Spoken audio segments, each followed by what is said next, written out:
Okay, so I can still hear this edit a little bit, even though the timing's okay. So here's another thing another quick trick. The reason why we're hearing this edit is because I took it from 2 different takes.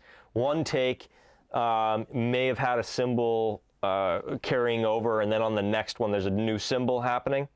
So here's a little quick kind of editing trick that I'll show you guys, because I get a lot of tracks when I'm getting drum tracks from other people where I hear the edits all over the place.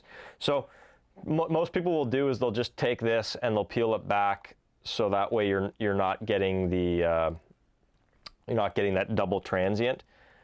But when you zoom out, I don't know if you're going to be able to see it as well as I can see it, but I can kind of tell that there's something happening in the room mics here. Like there's more wash here than there is here. And that's what I'm hearing. I'm hearing a difference of something on the edit. Okay, so here's something that we can do. We got to fill that space up until the transient with something. So what I'll do is I'll peel it back to the top of the next kick drum.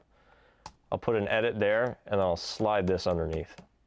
Wow. Like that.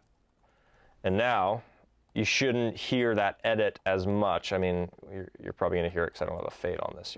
That's not fade. But you're not going to, I basically filled that section with stuff from the previous take, so that way you're not going to be hearing the edit until the kick drum hits. A lot smoother. And that's like a collection of samples. Like that's not even quite even a millisecond, you think, huh? Well, it was literally one cycle of the kick drum. Yeah. So essentially what I'm doing, and I mean I did it in a way that makes it kind of weird. Essentially what I'm doing is I'm taking this much and looping it. Okay. Yeah. Right? Yeah. That's essentially what I'm doing. And then just fading it. So you're getting just a hair of like one cycle kick drum of a loop. On top of everything else that's going to be in that mix, you're not even going to, like the unknowing ear is not going to hear that edit being made, though they might have heard that little bit of the attack of the transient of the edit before had it not been taken care of. Correct. And my goal when I'm editing drums, and I've probably spent a lot of time covering up stuff that will never be heard.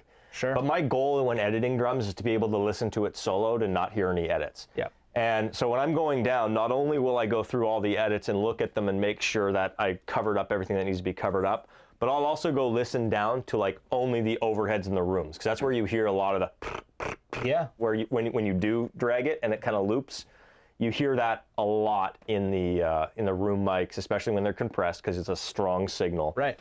That carries throughout, and the overheads. So I'll go through and listen, and my goal is to get it so I can't hear any edits. Now, if I come across something where I'm like, this is a bad, like just a really bad scenario where the edit's really hard to cover up, couple tricks for that.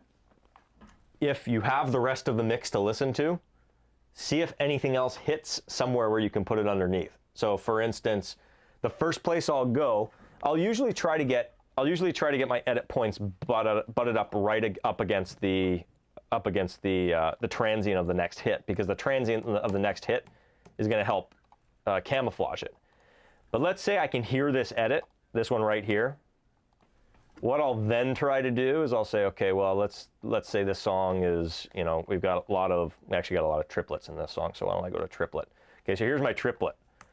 Something else is probably going to be landing on that. So what I'll do is I'll peel that back and I'll put my crossfade and my edit on that spot, hoping that there's a guitar going following it, and that guitar is going to cover up that little quick edit. Yeah. Whereas instead of putting it between the beats, if you put it right on a beat, less chance you're going to hear it.